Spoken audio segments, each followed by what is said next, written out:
when we spend more time consuming other people's perspectives without truly exploring our own, we create that blockage that the ego thrives on. I think it also can help us to liberate ourselves from this false idea that we need to discover ourselves first before we start expressing. Because my deep belief is that I think that we first and foremost discover ourselves, connect with ourselves through introspection, but without transform that, express that in our outside reality, it stays hidden. No one can get the benefit of your inner values. I was seeking for a quiet space and I found it in my morning pages. I'm doing it the artist way, where I switch to different bridges. Hi and welcome to this limitless creative conversation about a little different aim maybe on podcasting. And today I'm going to provide you 10 reasons why you should considering starting a podcast. And not maybe in the obvious way. If you don't know me, the name is Emma. And this channel is about limitless creative stories, perspectives, and how we can create more space for ourselves to express that creator within us all. And for a very long time, long before I started to share what I create online, I have been an advocate for podcasts. I love to tune into them because I think that when we are listening to people having inner reflections, expressing that, and also in conversations with others, but also as a conversations for themselves, I think that we are much easier can find that real connection.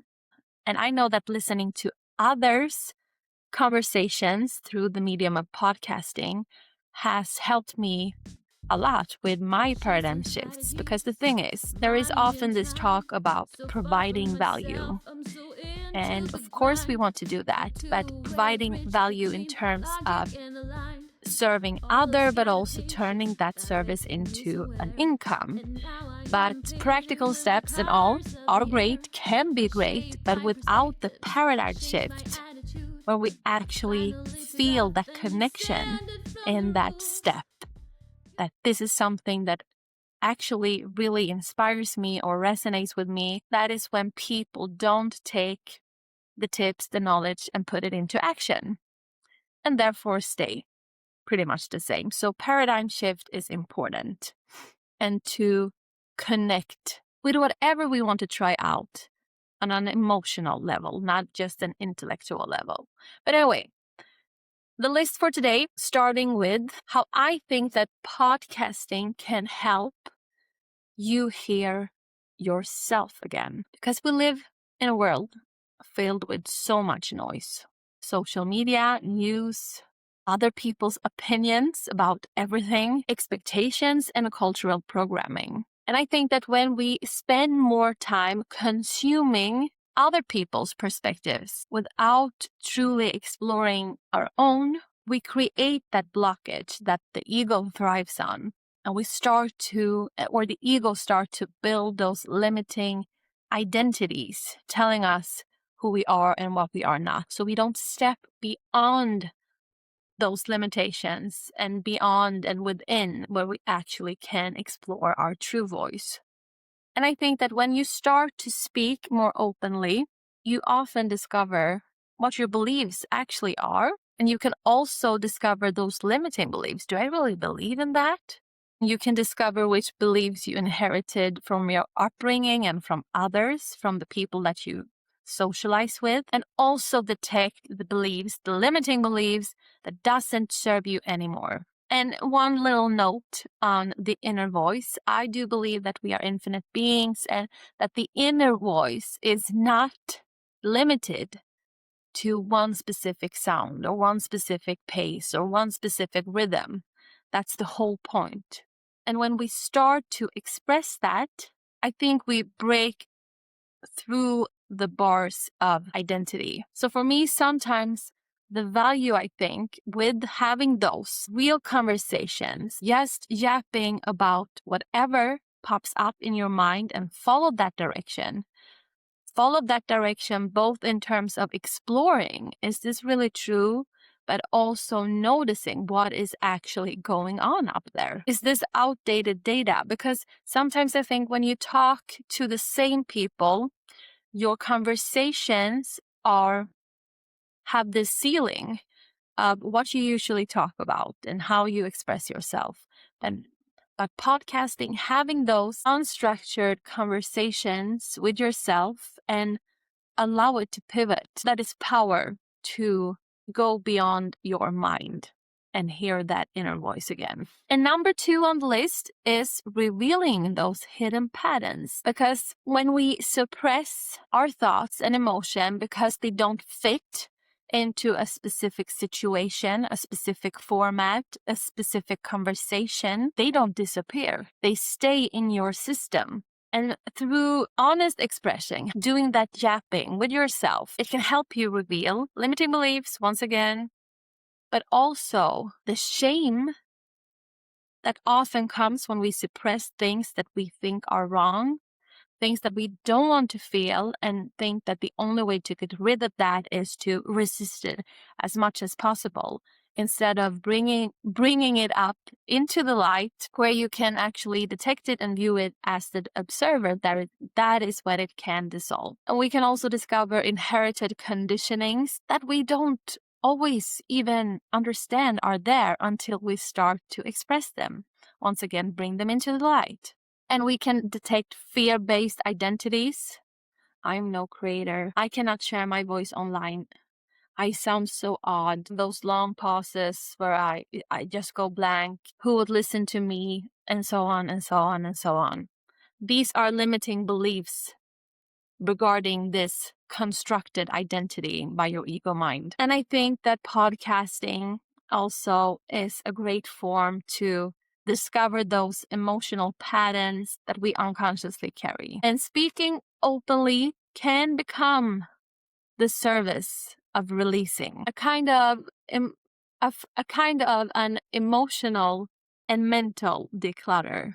And the more honestly we express ourselves, the easier it becomes to separate our authentic voice, however that sounds in that specific present moment, from the noise observed from the outside world. And then we have number 3 on this little list. I realized that all the things on the list is flowing into each other, but whatever. Let's say that you started a podcast in the comfort of your bedroom and use it as this medium to express and explore. You don't have to release it yet, but what I hope that you will notice is that you will want to do that once you get started. But I also think creating that space will help you to have those hopefully daily sessions that matters, where you actually listening to yourself, expressing yourself, hearing yourself. I think this is a very beautiful form of the old-fashioned way of brain dumping when you're doing it on a piece of paper, unfiltered, without having an audience in mind. That's the whole point. But why couldn't you just as well do it on a piece of paper? Well, I do that as well. It's like my own little secret diary. There is no secret in there, but the point is to not have a receiver in mind. The point is to serve myself first in order to serve others. So what's the magic with hitting record? Well, since I were a kid, I've always talked to myself. But the older I became, I did less and less of that. And what I recognized was when I press record, something shifts in my body. I recognize that, okay, this is actually a real frame, a real place for me. And since I am recording it, I don't know, I want to make the most out of it. I hope that makes sense. Try it out. And also by doing this practice, I think it also can help us to liberate ourselves from the false idea that we need to discover ourselves first before we start expressing. Because my deep belief is that I think that we first and foremost discover ourselves, connect with ourselves through introspection, but without transform that, express that in our outside reality, it stays hidden. No one can get the benefit of your inner values, but also not you, because you go back to live life as normal, as you are already conditioned and programmed to do. But when we express that inner introspection, that inner discovery, that is when the real shift and magic starts to happen in your own life. But also it will carry the possibility to shift the light for others. And I also think that the act of podcasting is a manifestation in itself to change our paradigm and reprogram our unconscious belief, because I think that the most common enemy of growth is perfectionism. When we were kids, we knew this on an unconscious level. We were not afraid of trial and errors. We had to stumble and fall a lot of times before we could walk. But pretty soon we adapted to this inherited programming of perfectionism. And I think that the space decreased, the space where we are allowed to be messy, to learn, was taken away from us, because we live in this fast-paced outside reality when we are constant feed with performance. I think of my kids and I think about why I sometimes feel so that I'm doing so much for them that I remember when looking back in their age, I did myself. I get myself dressed and ready for school in the morning by myself. I made my breakfast. My parents wasn't at home that time. So I got to school by myself without anyone telling me, now you have to go. And the reflection that I made on that is that, well, the kids need to be at time to school. That is the constant worship in our society, to be on time, be on time. And I'm like, but how can they learn that if they are not allowed to be late? How they are not allowed to be late, but maybe that's the very reason they cannot learn to be on time, since that is so important to most of the functions of society. So what I mean by this is that there is little room for growth, because for me, growth is built on allowance. Without allowance, you will not grow. And I have some people in my family that say that, but when I were a kid, it didn't matter if I could find purpose in what I was doing. I just learned it because I had to. Well, then I think about Pavlov's dogs. Do we want real growth, meaning something that connects within, or do we just want conditioned behavior? For me, conditioned behavior is not what this world needs more of. Because if you think about it, that basically means that whatever upbringing, whatever cultural norms you are exposed to, that is what you will learn. But I would love for my kids and everybody in this world and everyone I love to learn from within. And sometimes the outside strategies, tips, teachings, and so on can serve as the signpost to connect with that within. Like, okay, maybe this is not my favorite topic, but I can see some value in learning this because, it's nice to know, or I could use that later on in life or whatever. I feel like I am moving away from my list here, so I will go back. And we are only on number 4 on this list, which is honest voices help other people feel less alone. This is something that I know to be so true, because I mentioned earlier my secret diary. I'm not much for secrets. I think that when we suppress things, any secret that doesn't make us feel good in any way, secrets that makes us feel bad in some way, And when we suppress that, easily turn into shame, and nothing good ever comes out of shame alone. And I know that when I have been at different work positioning and I have been talking very freely about my panic attacks and anxiety and things like that, so often other people start to share that they have also experienced the same pain. And I don't think that they share that because they think I'm such a good person.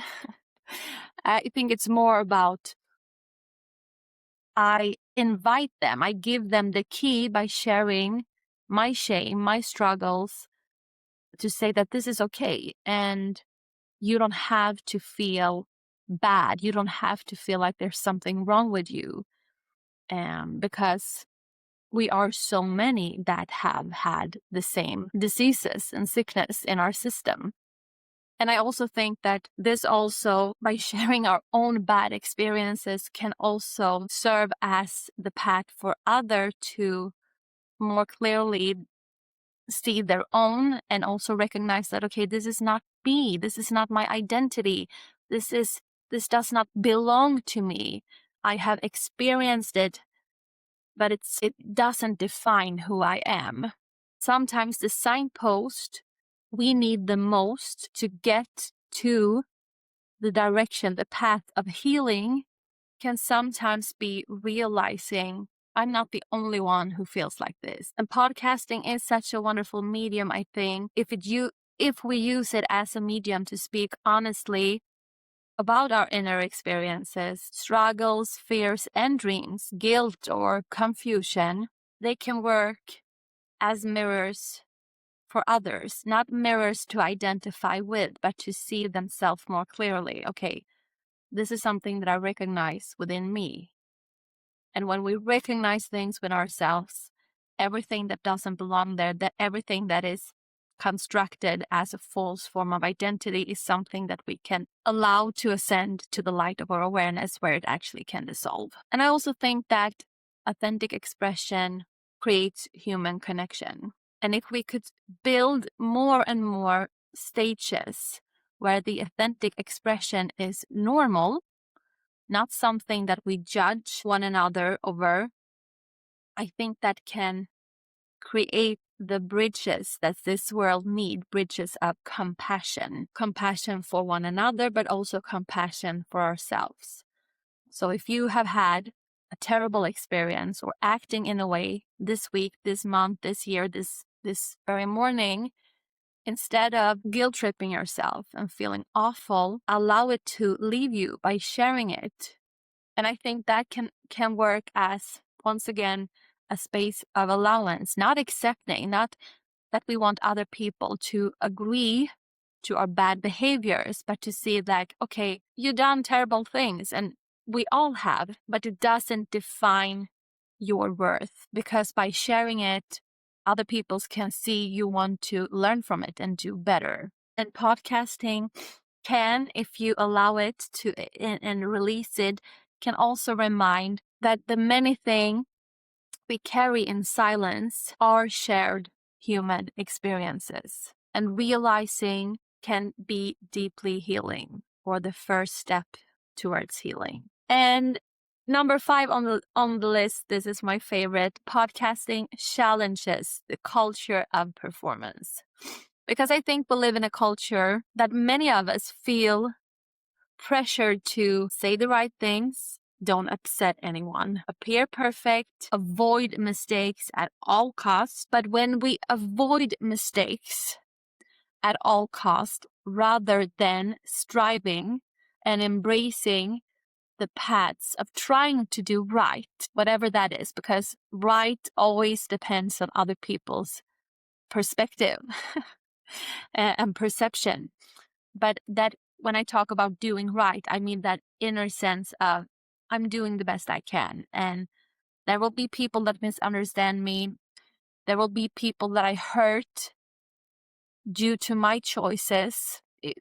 This is my favorite example. If you are in a relationship when somebody is madly in love with you, but you don't feel the same way, and you break up with them, that choices of yours will initially be hurting somebody else.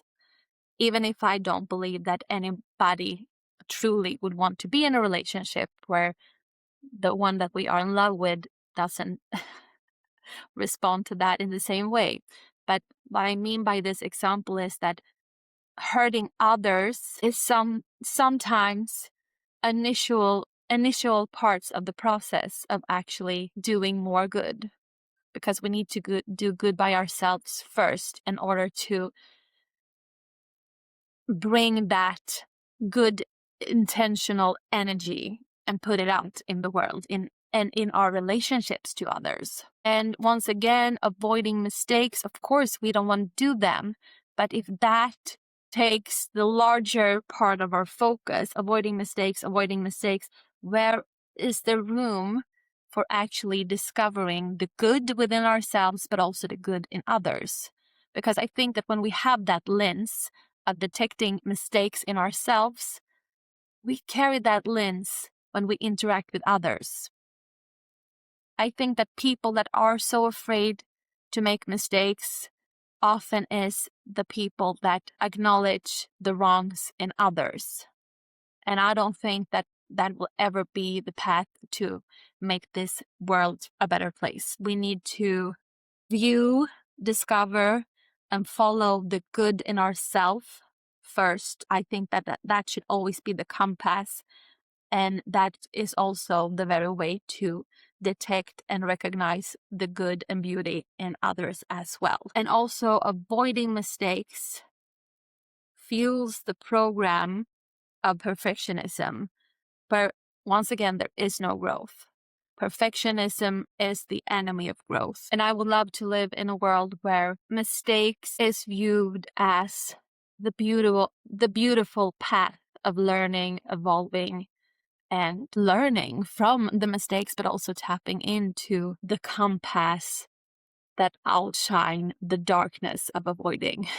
And I think that there is a very, very I think there is a very big distinction between avoiding mistakes and having that lens on, between trying to do good without the ceiling of performing.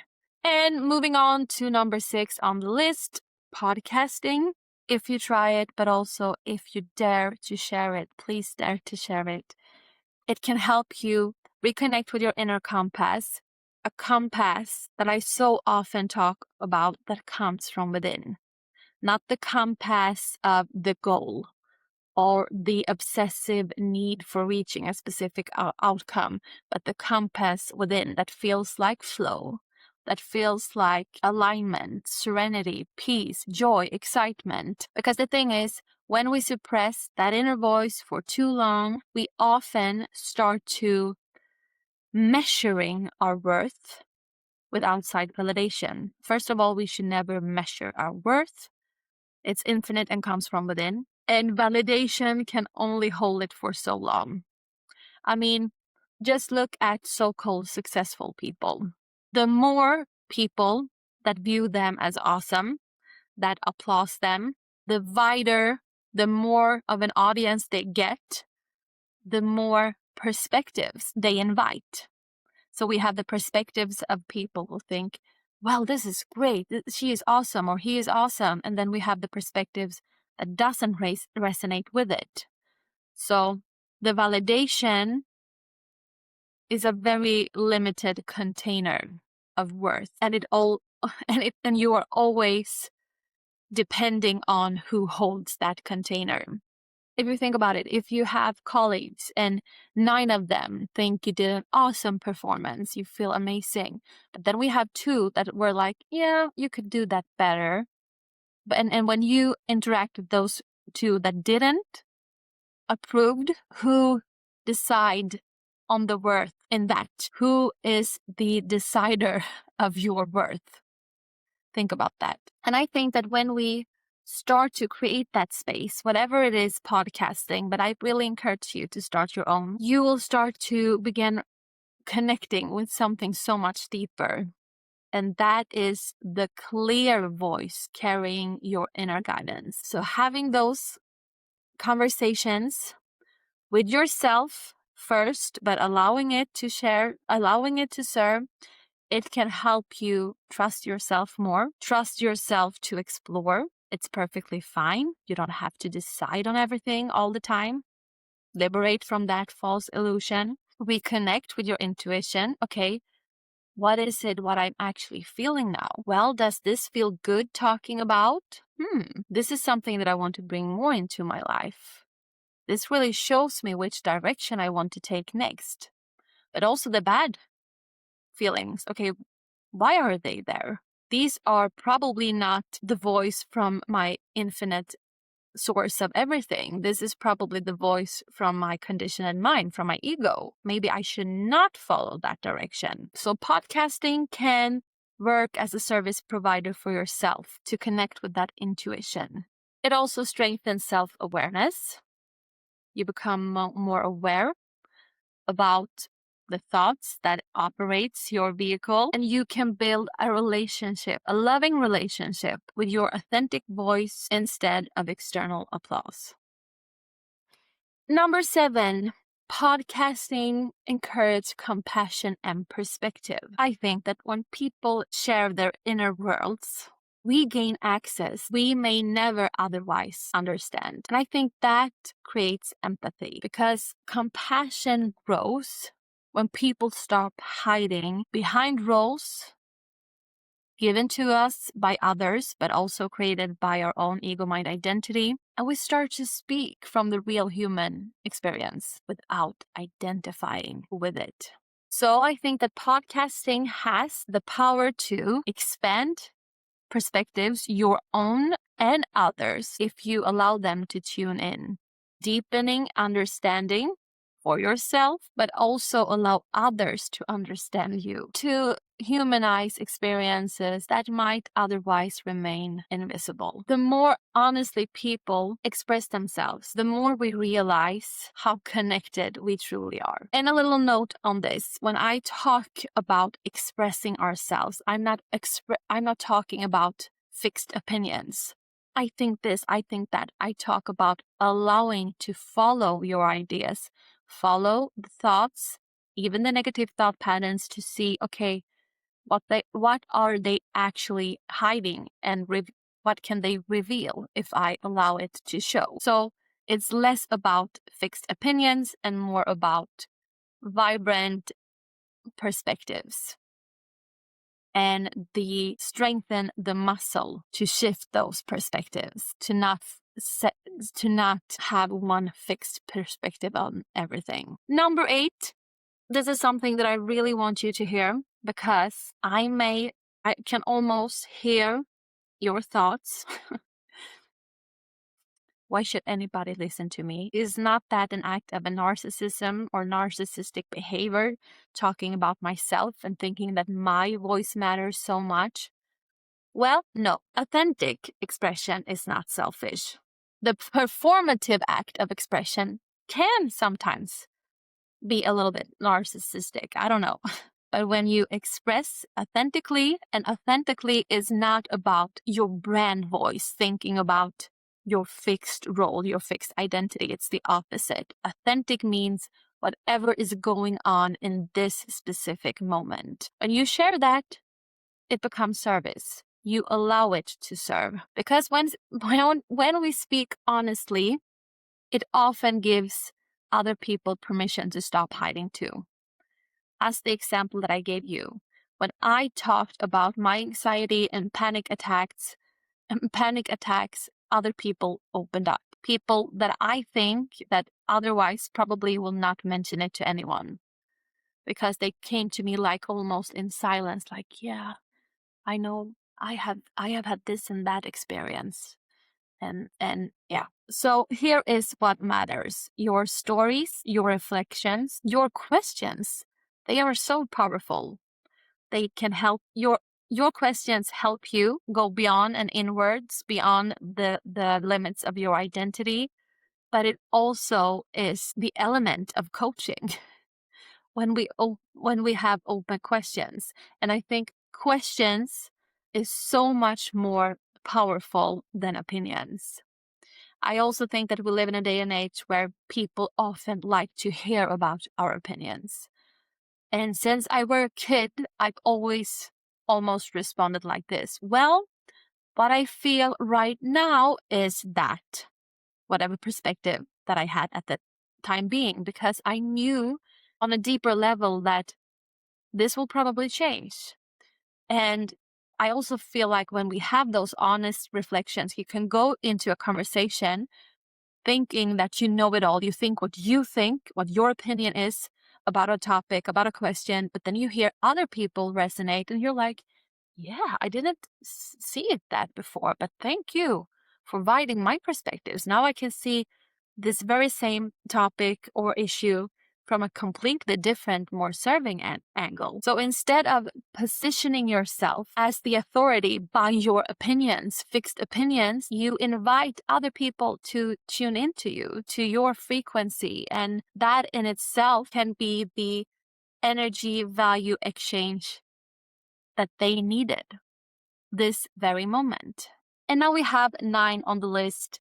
It's business related, because if you have tuned into any of my other content, you probably know that I love to talk about creativeness, love to talk about creativity as a form of inner alignment, and how we can, when we align with those inner values, can actually provide greater value to this world. And since money currently is the common image of that value exchange, if you provide your value, the return on investment could be money. And that is what I also love to talk about, to turn your values, your passions, your inner alignment into income. And so this wouldn't be a Limitless Creator Show episode if I didn't mention a little bit about the business possibilities. And if you start podcasting, I think that that can become a pathway toward creating an income in ways that you don't even can imagine yet, because you are building a business from a place of alignment, and you are letting your audience, your future audience maybe, to have a chance to get to know you, to align with your frequency, to see beyond the strategies and teachings that you may want to serve by providing. Because I really think, as stated earlier, this world does not lack information. There is so much good information out there and teachings, but without that emotional connection, we don't often do anything with it. I can watch thousands of YouTube videos, how to improve my mornings, or how to get in shape, or how to start my online business, or how to create my first digital product. But without that emotional connection, without that paradigm shift, when we actually connect with the teaching, we actually connect with the energy in the teaching, nothing happens. So if you teach a framework that maybe looks like other people's framework, it's not until you actually reach somebody else emotionally by your energy state, by your intention that you put into your service. And that energy can come in different images. It can come in the state of vibe that you are when you are sharing it. It can come from your stories, and it can come from one of your 10 different perspectives on the same topic. You never know how it will connect with someone else. But if you're starting that podcast, starting to share, you are building a library of, we can call it content, yes, where people have the chance to get to know you, or get to know the energy value in your specific teaching and your specific service or product. And I think that podcasting also carries the obvious possibilities, like building your brand. And I'm not talking about creating a brand voice only focusing on a specific target audience, but building that energetic brand voice where people can see beyond the fonts, the colors, the way you perform, the way you deliver, and actually connect with your energy.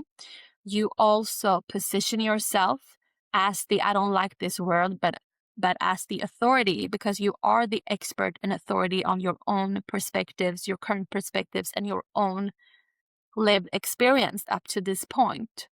And they can see that what you're talking about has helped someone because it has helped you, and maybe even clients that you collect along the journey. And I don't know about you, but I also think that when we admire someone who have grand success in something that we want to achieve, sometimes they are so many million steps ahead of us. So even if they say, you can do this too, you don't connect with that. You feel like, yeah, but they had different situations and circumstances. So I could never do that. But if we build that library of the few steps ahead that I always talk about, that I believe that sometimes the best teacher is the one that is just a few steps ahead of us, because that teacher still remember and maybe have more compassion for that first step because it was not too long ago. And if you start podcasting today, the very current step that you are at today, and you will evolve and you will grow, your audience will have a broader spectra to discover you and tune into you. So even in the future, when you are on the 100-step level, and you are not a few steps ahead of someone who is here, you still have that journey documented.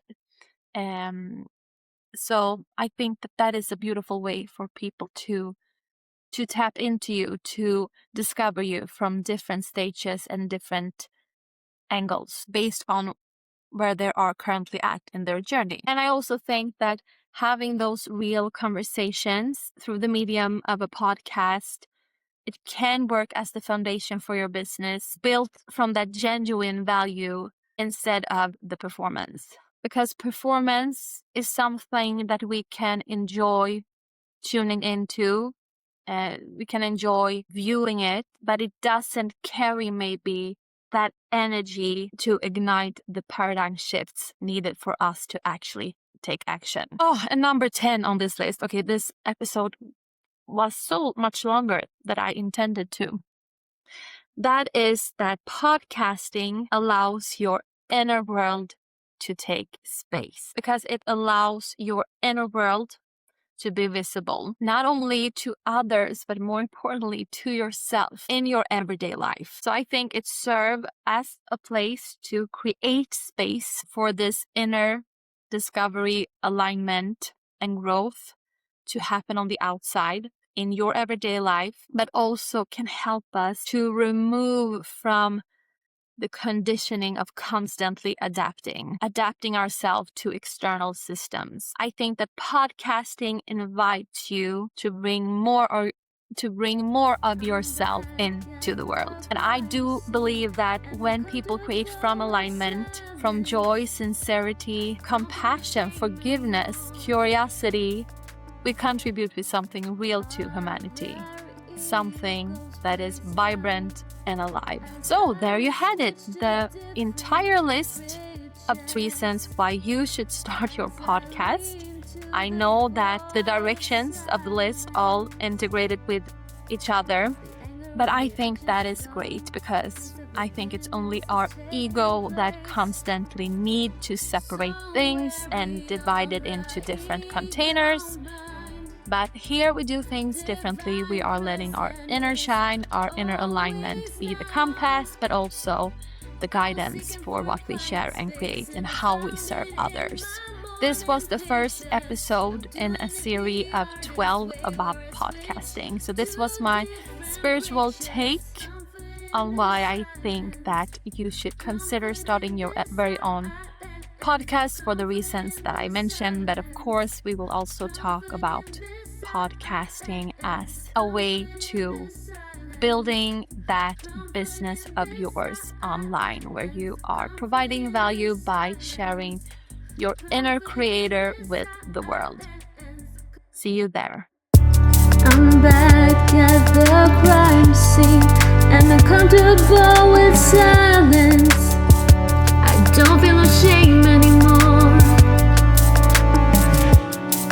Other egos place out as I switch to different bridges, as I lean to the void of silence.